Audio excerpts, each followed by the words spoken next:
Yes. As a mother of elder. Sabi ko dun sa Kaya nga counseling mami tawag.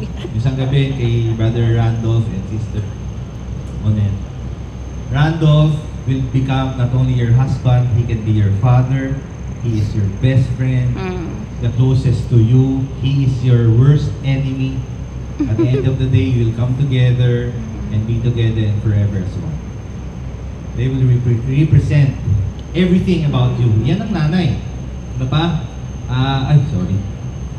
Dedication 100%, napaka-pasensyosa, role model. Natutulog ba ang nanay? Zero. Hindi. Meron silang caffeine na 100%. Natutulog Ay, ka saan nagagaling yung Kaya, meron ba kayong nanay na nakita na iglit. ako wala pa akong nakikitang nanay na hindi gumigising ng 5 a.m. in the morning sa Pilipinas, di ba? Pagising mo, gising na sila. Bago ka matulog, gising pa din. Yan ang nanay. Mom is a blessing that no one can replace. Amen? No one. No one can replace.